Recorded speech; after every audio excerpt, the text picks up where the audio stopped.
it helps to be awesome year round so that when a recession cycle comes around, you are still around when others perish. But again, easier said than done, because you've got news media, you've got social media, and then you've got your circle of influence speaking negatively into you. And one of the greatest things we can do in life is to change the input. And the input is the people that surround us and the thoughts that occupy our mind. So you have a passion for fitness and the desire to start your own business. But launching a massively successful fitness business is extremely complex. The systems, operations, hiring, firing, coaching, sales, and marketing are critical to success. Where do you even start? This show will give you the answers. Here is Bedros Keuillian and Bryce Henson, your hosts of the Fitness Franchise Podcast, a show dedicated to helping fitness entrepreneurs launch and grow successful gyms. Hey friends, welcome back to another incredible episode of the podcast, and I want to give you a friendly reminder to give it a like and subscribe on YouTube and write us an awesome review on iTunes. In fact, in the comment section in advance, write your biggest takeaway from this episode. And here in the studio, my man B, and mid-2022 cannot believe, and it's been a wild ride for the last 2 years. And the topic of this particular episode is really the upcoming recession, and just have some detailed line items on what a recession is, why we are in a coming recession, the challenges, the obstacles, the opportunities, and ways to thrive. So, Mr. B, why don't you take it away? Well, I got to tell you, I know everyone's talking about the upcoming recession, and I guess we should be the first to say that we are officially in the recession. Yes, we are. And what big government's job is to keep kicking the can down the road. And so when the government is experiencing the crisis, they keep telling us there is no crisis, there is no crisis, there is no crisis, until we obviously know there's a crisis, and they go, yes, the crisis just started, when really it might have been 6 months or a year ago.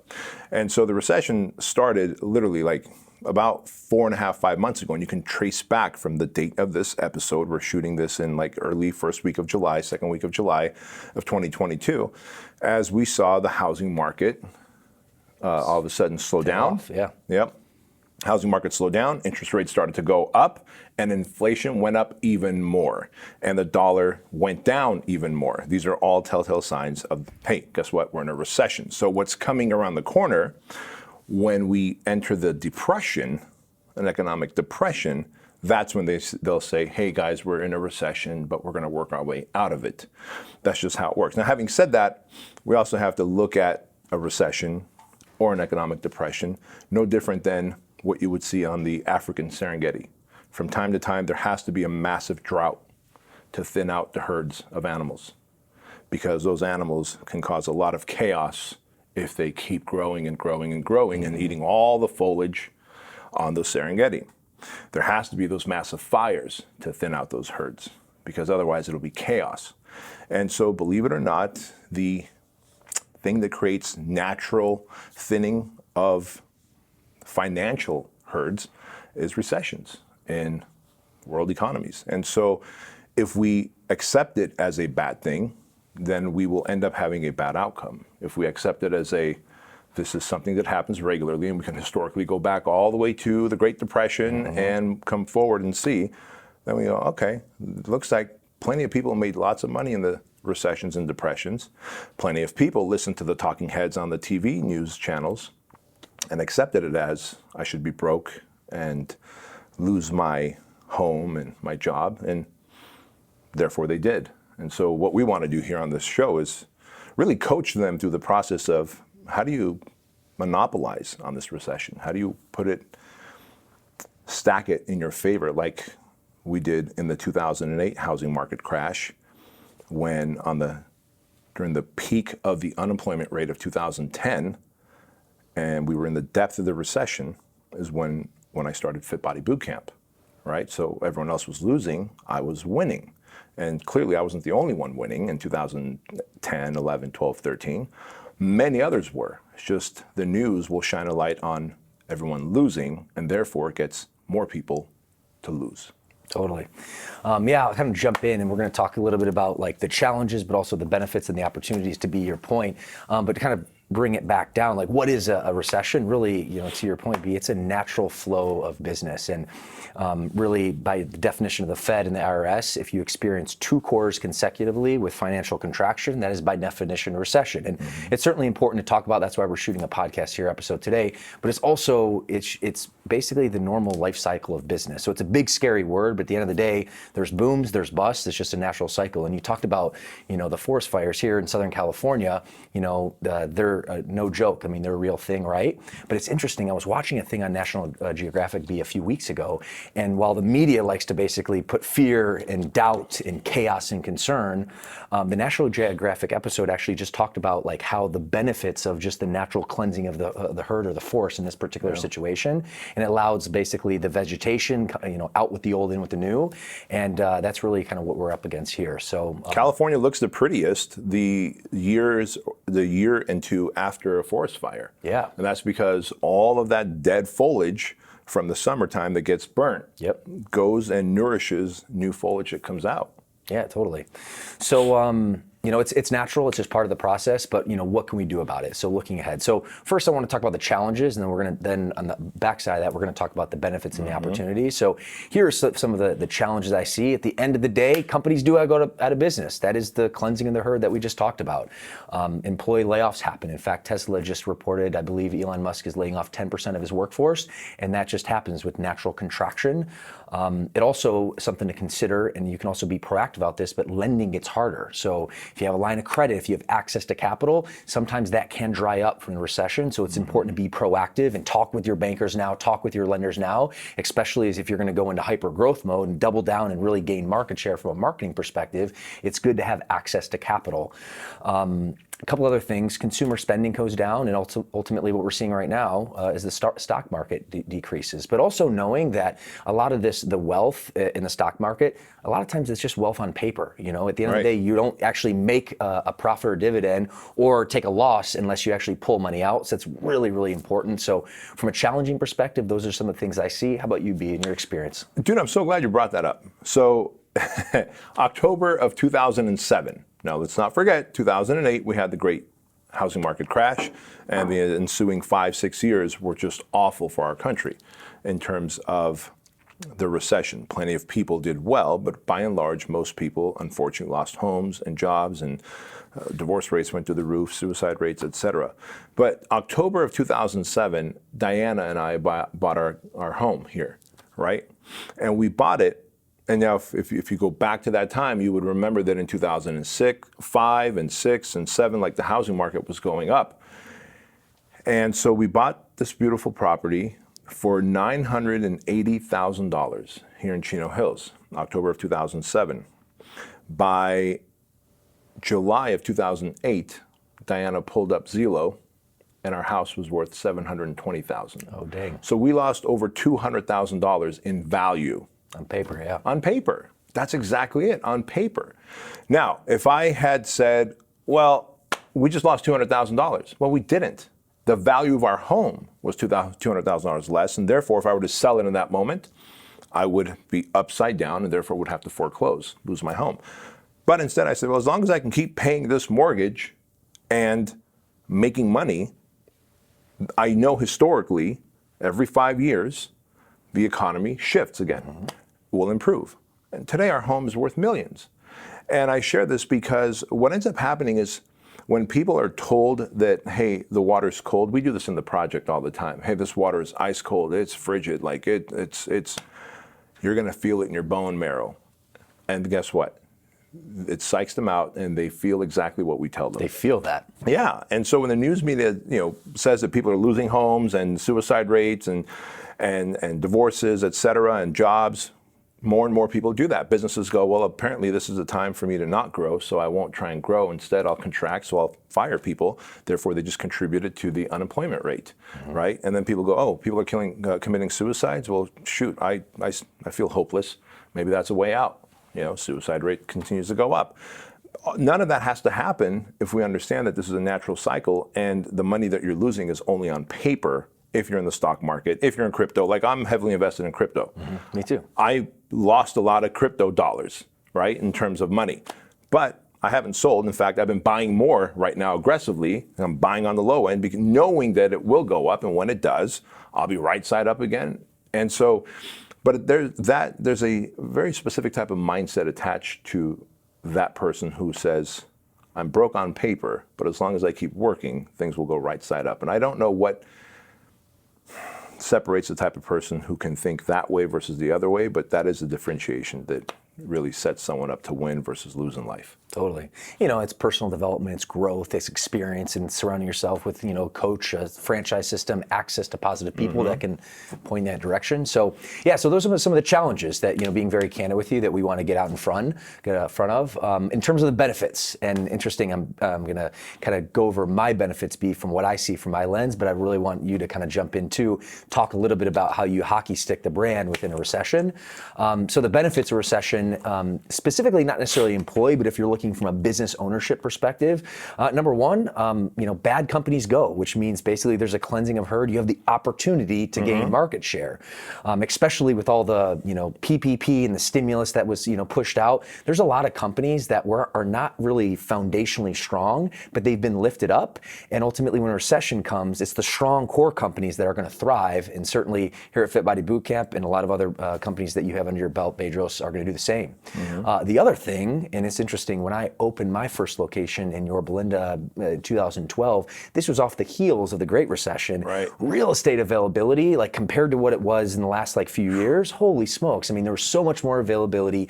Rent abatement, my landlord is willing to do a lot of things for me that just wasn't there. So it's a great time actually to be scoping out deals from that perspective. And we're entering that time again. Yeah. We're entering that time again because what we saw happen in 2020. So Yelp put out a report that said 65% of restaurants on Yelp shut down in the year of 2020. 65%. So when you look at, well, why did the rest stay in business? They were probably really good at what they did, to the point where people were willing to risk their life during the COVID season and go to those restaurants, right? Whether they're masked up or entering through the side door, whatever, those restaurants were able to stay in business. Maybe those restaurants also pivoted quickly, like we did with Fit Body Bootcamp, and they were able to make a different offering, like, hey, we'll deliver to your house, or you can come pick up the food, you don't have to eat it here. But they did something. Odds are they were really good at what they delivered. And then they were really good at pivoting instead of saying, well, this is the only way we do business. If we can't keep our doors open, therefore we must go out of business. So now when you look at it, all those restaurants are doing even better because they have less competition, 65% less competition. Anecdotally, I've heard that in the gym industry, 50 to 60% of gyms shut down, small gyms shut down, hell, even big gyms. Yeah, eight major actually gyms filed bankruptcy during this period. Yeah, 8 major gym brands filed bankruptcy. And so when you think about it, well, Fit Body Bootcamp, one, we deliver a great product. And so when you have a great product, you're still going to have people who want that product, even when money is scarce, like a recession. Number two, we pivoted quickly. We were one of the first ones to pivot. We created the whole gym cleanliness process, sent it to the White House and to the CDC. And before you know it, all these other gyms worldwide were starting to use our system for keeping their gyms clean and sanitized so people can come and work out when the doors opened up. We pivot and we deliver great product. Same with those restaurants. You look at in the real estate space in 2008 and 9, everybody up to 2007 was a real estate agent. I remember I had an assistant who worked for me. She was my assistant, and she also was a real estate agent. I'm like, you don't know anything about real estate. She goes, I don't.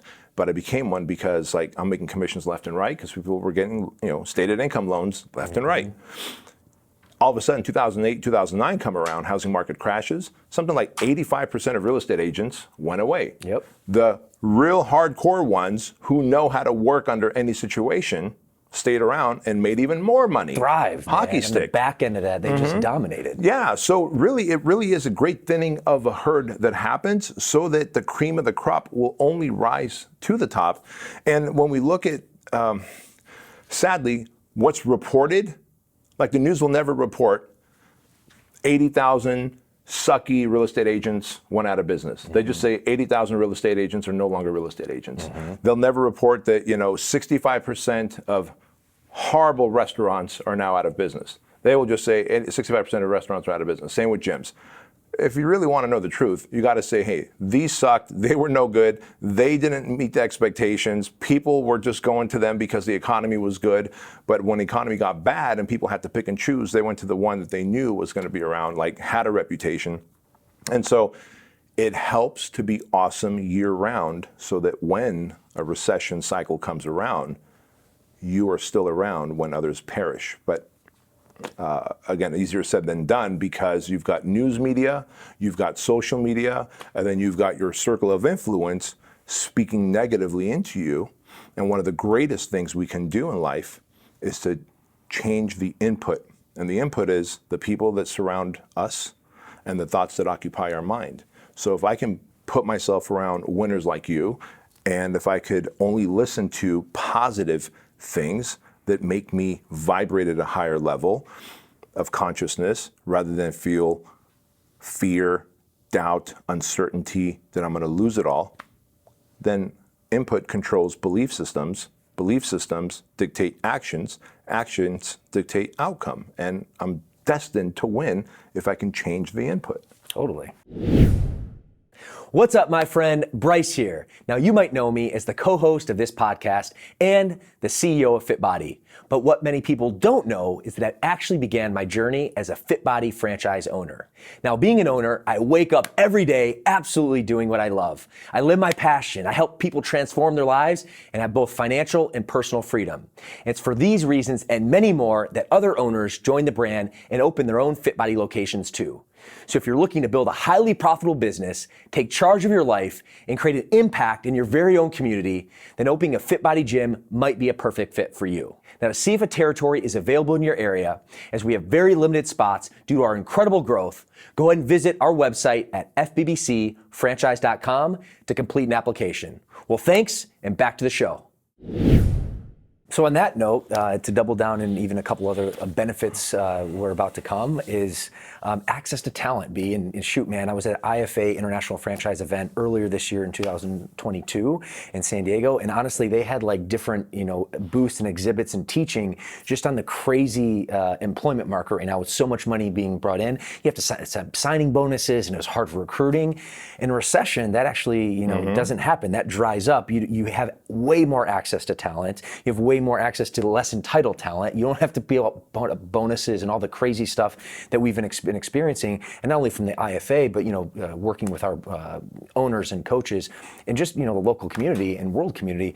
Hiring and recruiting has been really challenging over the last year and a half since the stimulus money. So just the opportunity there for you to gain market share, to gain access to talent, like affordable talent, is going to be on the horizon. And that all said, in terms of the framing and the time frame, another key indicator to point out is it's a great opportunity for businesses to basically launch and blow up. And I have some notes here, some major corporations that we all know that were actually birthed and grew in recession, from Netflix to Uber to Airbnb to Microsoft, Hewlett Packard, Hyatt. FitBody Bootcamp was birthed in a recession. So there actually is a great argument to say this is a great time actually to gain market share. So from that perspective, B, if you can kind of color in the picture, because I talked about when I opened my first gym in 2012 compared to the real estate market. I mean, it was night and day difference in a very good way. I'm curious, being the founder of FitBody, what did you see and what were the advantages basically launching in that time frame? Well, I can't say that I strategically planned this out, but what worked in my favor was as the economy crashed, less and less people were marketing on Google and Facebook. And that was our number one and number two lead sources at the time in 2009 and 10, 11, right? And so I found that our cost of lead acquisition went down. When there's less people competing for the same, less businesses competing for the same people, then your cost of lead acquisition, customer acquisition goes down. So that all of a sudden I was like, holy cow, I can spend the same amount of money and get more customers and franchise buyers and get more clients into our FitBody Bootcamp locations. Well, that's great. So I expanded my marketing while others were contracting their marketing, pulling back the reins. Number two, as you said, you already touched on this, there was so many storefronts. When you think about all these gyms and restaurants that are now out of business and all these other small, there are storefronts that are just sitting empty, waiting for you to occupy it with your FitBody Bootcamp. And if You go to them, they will negotiate a better build out cost. They will negotiate rent abatement where they'll give you 2, 3, 4, 5. We've gotten as much as 6 months of free rent. Yep. Right? Those things weren't around 3, 4 years ago, even 2 years ago. But now all of a sudden we have all this surplus real estate in terms of commercial and light industrial. And so landlords are like, hey man, we will bend over backwards to get you in, help build out, give you free rent, lower your rent costs for the upcoming years to come, because we just want a tenant in here. So that's another benefit. Going back to employees, you can find employees at a lower price point. Let's face it, when McDonald's is saying that we will hire you at $16 an hour and give you a signing bonus, Something's off. that is nuts, Yeah. right? Well, guess what? That's not going to happen now. Nope. Because with the recession, unemployment goes through the roof, and all of a sudden you have access to better people, higher quality people to work for you at a lower dollar amount per hour. That's just a reality. And at the end of the day, as an entrepreneur, your goal is to deliver a superb product and to have high profit margins. Now, we're not looking to punish employees by paying them less, because awesome employees who stand out will always get paid well. Totally. That's a given. And that's important to like make that delineation. You need to invest in your team. You need to basically continue, because ultimately in our space, your team is your product. So while you have access to talent that's easier and less and more affordable, you also can't overlook the fact that you still need to invest and grow your people as well. Yeah, like that's a massive given. And like, look at all the opportunities we've given people just in our headquarter building here, right? Like Ed right there behind the camera. Like it doesn't matter what happens in the economy. Like Ed's with us for as long as he's willing to be with us. Same with his wife, Joan, who is my right-hand VP for my coaching business. And so we got team members in this building that we will fall over backwards for, because we know they bring tremendous value. But we also know, like when I hired Joan, Ed's wife, back in the day, some 9 years ago, it was kind of on the heels of the recession, right around 2013. And let's just say that I got a smoking deal in terms of dollars per hour. Totally. But today she gets paid really well because she earned that position. So you're going to bring on great employees, and you've got to pour into them to help them become superstars, because especially, as you said, in our space where fitness, the product is the people, the coaches on the floor, you want to make sure that you have, as Todd Durkin says, fire-breathing dragons who can like deliver an enthusiastic experience to the client where they want to come back. They don't want to let their coaches down. They want to get results. And if you've got a coach like that, it is worth paying more. And you can do that because you saved so much money in build out, in your lease, in your marketing dollars, and all the other areas. Yes, indeed. Well, B, to take us out, we provided like high-level definition, overview, understanding of a cycle, the challenges, the benefits. Like, where do we go from here? So from my perspective, my kind of calls to action, ways to thrive are a few-fold, and I want to hear your insights. Number one, understand this is just a season that we're in right now. So just like summer comes, winter comes, it's basically a season. The recession's going to come, a boom's going to come. That's just the part of business. So it's important to understand that and have control of your emotions. And this is something, B, we're talking about. It's important. Emotions drive you, and they can be really good fuel, but you have to make sure that you're logical in your approach. And that's really important, because in the words of famous Warren Buffett, he says, be greedy when everyone's fearful and be fearful when everyone's greedy. And what he's meaning is, don't let the emotion of the outside influences basically stir you and make you make bad decisions. So be logical with your approach. Additionally, it's important to, cut the fat where you need to. If you have expenses or operational expenses that are not being utilized, cut the fat. But, and this is a huge but, do not go into contraction mode. It's actually now's the time to market aggressively. So making sure your program and your business operations is super tight, but now is the time to, and to your point, B, to gain market share. When you put your ads on Facebook and Instagram and Google, there's going to be less eyeballs on that, less competition, which means you have the ability to actually grow your business. And the last bullet point on that, and it kind of goes back with the job market, if you will, you as a business owner always have to be recruiting, not only to get through this recession, but ultimately just, in future, but now is so important. Always be recruiting. You got to be recruiting a better team. You got to be recruiting better leaders. You got to be recruiting better clients. You are in the recruiting business, and it's important to never lose sight of that. And it's important to be aggressive, in this, the recession that just launched. So that's my 2 cents. Would love you to finish this out. Yeah, I got to tell you, you nailed it. And one of the biggest things I just want to reiterate that you said is you cannot contract in terms of growth. And what growth is: marketing, marketing is growth, selling is growth. So if you're like, well, I was going to hire a salesperson, but now I'm not. I was going to do this marketing campaign, but now I'm not. I don't know of any business that has been able to survive, not even thrive, survive a recession or a downturn or a lockdown, pandemic lockdown by saving. Because you don't know how long the pandemic, remember they said it was just 2 weeks. 2 weeks. 2 weeks to flatten the curve. And you're like, well, I could save, okay, if I'm just going to contract and save my money for 2 weeks and not waste it, then we'll go back in business. Oh, now it's 2 months. Okay, well, I could, the money that I have, I could live off 2 months without marketing. Okay, well, that person did not know that it was going to go 10, 11, 12 months, and so they have to go out of business. But if you're like, you know what, they said 2 weeks, great, I'm going to keep marketing, I'm going to keep selling, I'm going to keep training people online or delivering food to their house if they can't come eat my restaurant.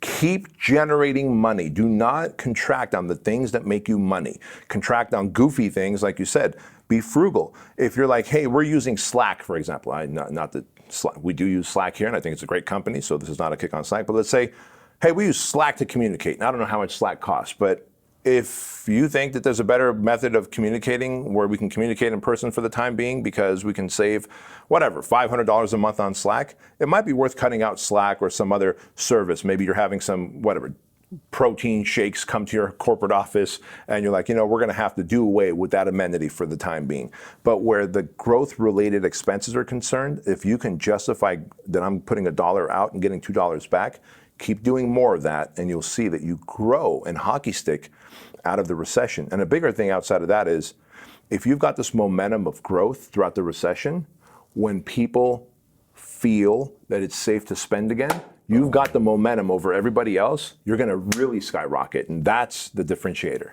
Boom. The last point I want to hit on that and really kind of to piggyback off on that is hiring a coach, man. I heard you 10 years ago and damn, it's made the difference in my life. That's the value that we have at Fit Body Bootcamp with the team of franchise business coaches we call CAP coaches. But you need outside eyes, you need unemotional eyes, and that is certainly a sage piece of advice. So that's all I got for today. B, anything else before we wrap today? All right, my friends. Well, thanks as always. Give us a like and subscribe. And again, just as I mentioned in the intro, drop your biggest takeaway in the comments, and we'll see you in the next episode.